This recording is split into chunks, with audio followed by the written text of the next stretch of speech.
नमस्कार दोस्तों। आज की कहानी है माँ की आखिरी इच्छा। एक बार एक बूढ़ी माँ को उसके बेटे ने एक वृद्ध आश्रम में ले जाकर छोड़ दिया। इस माँ का ये वही इकलौता लड़का था जिसके लिए इस माँ ने जीवन भर संघर्ष किया। इस बेटे के लिए वे सब कुछ किया जो एक माँ को करना चाहिए या माँ कर सकती है, और आज भी बेटे को किसी भी तरह की परेशानी ना हो इसलिए आश्रम में रहने के लिए भी तैयार हो गई। वृद्धाश्रम में रह रही माँ हमेशा अपने बेटे को याद करती, मगर बेटा साल में केवल एक बार उसको मिलने जाता या फिर फ़ोन पर बात कर लेता। कई साल बीत गए। वृद्धाश्रम से बेटे को एक दिन फ़ोन आया।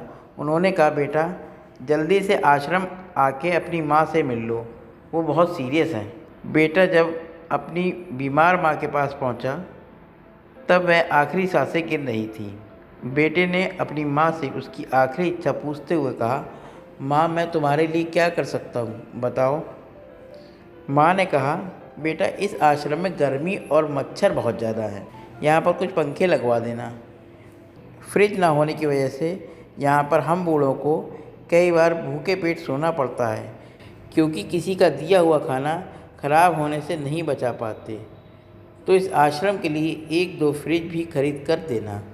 बेटे ने माँ की सारी बातें सुनी और अपनी माँ से पूछा, आपने इतने साल यहाँ पर निकाल दिए पर आपने कभी ये बातें मुझसे नहीं कही, और अब जब आपके पास टाइम नहीं बचा है तब आप ये सब कह रही हैं, ऐसा क्यों?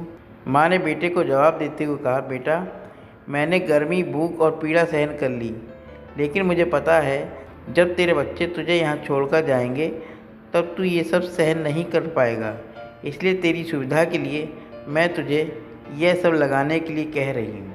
दोस्तों, माँ की ये आखिरी लाइनें किसी बेटे या बेटी की आंखें खोलने के लिए सक्षम हैं। इतिहास हमेशा अपने आप को दोहराता है। अगर आप चाहते हैं कि आपके साथ अच्छा व्यवहार हो तो आपको भी दूसरों के साथ वैसा ही व्यवहार करना पड़ेगा। दोस्तों, ये कहानी कैसी लगी कमेंट करिएगा। मिलते हैं फिर एक नई कहानी में। तब तक के लिए नमस्कार दोस्तों।